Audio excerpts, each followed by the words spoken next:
Hey guys, today's going to be our first Algebra 2 video. So our goals for today is to introduce polynomials and go over the divisibility key. So up on the screen I have 3 practice questions. So for these 3 practice questions, I want you to identify the number of terms and figure out the polynomial name for it. So terms are basically any group being multiplied or divided. So a group could count as, like, for example, variables, numbers, integers, anything like that. So in the first question, I have 3x squared and 4x and -7. Well, all these 3 are terms, so we would have 3 terms. And the polynomial name depends on how many terms there are. So if there are 3 terms in this expression, then it would be a trinomial. Okay, so for number 2, we have 4x cubed plus 4x squared minus 3x plus 6. That's 4 terms. And the polynomial name, well, if there's usually 4 or more terms, we would usually just call it a polynomial, so we'll just name it polynomial. Okay, so for number 3, we have 6x squared and plus 1. So that's 2 terms.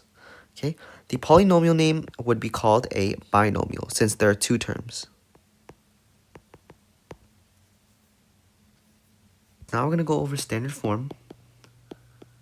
So standard form is when an expression is written from the term with the highest exponent and it descends to the term with the lowest exponent. So for example, if I had like 3x squared plus 3x cubed minus 1. So this is not written in standard form because the highest exponent should be in the front, not at the back. So we're going to rewrite this as 3x cubed plus 2x squared minus 1. This is in standard form because 3x cubed, which is the highest exponent, is in the front, and then -1, which has the lowest exponent, is in the back. Okay, now if I were to give you this example, so 5x squared minus 6x cubed plus 4x to the power of 4 minus 1, how would you write that in standard form? Well, we have plus 4x to the power of 4, so we write 4x to the power of 4, and then negative 6x cubed, so minus 6x cubed, and then positive 5x squared, so plus 5x squared, and then minus 1. So this is how you do standard form. Okay, now I'm going to show you how to identify the degree of a polynomial. So in this first question, I have 6x cubed plus 2x squared. So to identify the degree of a polynomial, we just have to look at the term with the highest exponent. So in this case, it's 6x cubed, and the exponent of 6x cubed is 3. So the degree is 3. Okay. Now if we look at number 2, the term with the highest exponent is 6x to the power of 7. So the degree is 7. Okay. Well, if we look at 3, the term with the highest exponent is 6x to the power of 4. So the degree is 4. And then for number 4, the term with the highest exponent is 3x squared. So the degree is 2. And then the last one, it's 3x. So the degree is 1.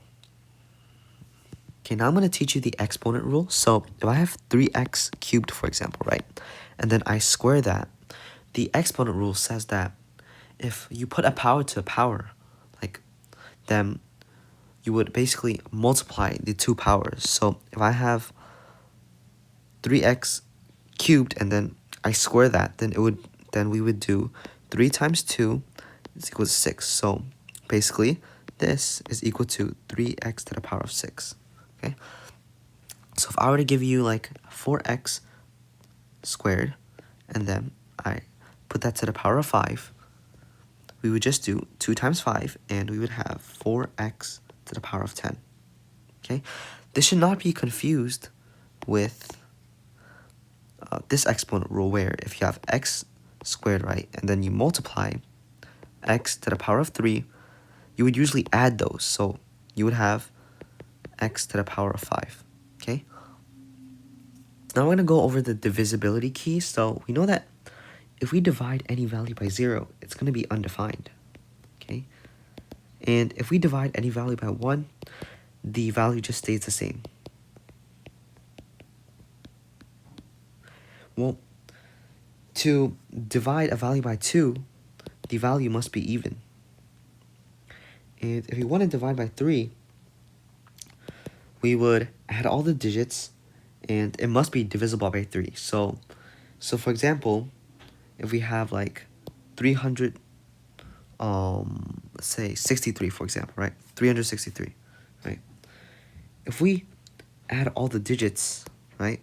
So 3 plus 6 plus 3 is equal to 12. And if it's divisible by 3, then the number is divisible by 3. So 12 over 3 is equal to 4. Therefore, 363 is divisible by 3. Okay? So next is 4.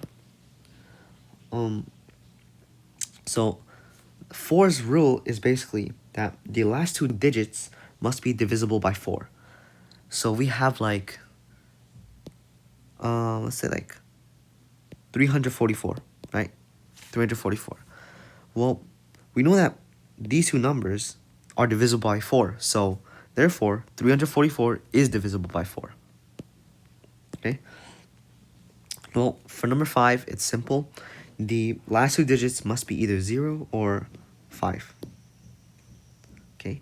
And for number 6, the number must be divisible by 3 and must be even. So, for example, we have, let's say like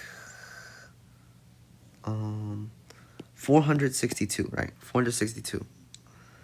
And if we add all the digits, right? So we have to make sure, we have to prove that it can be divisible by 3 first. So we have 4 plus 6 plus 2 is equal to 12. 12 over 3 is equal to 4, right? So it's divisible by 3, and we know that the last digit is even, so it's also divisible by 2. So therefore, 462 is divisible by 6.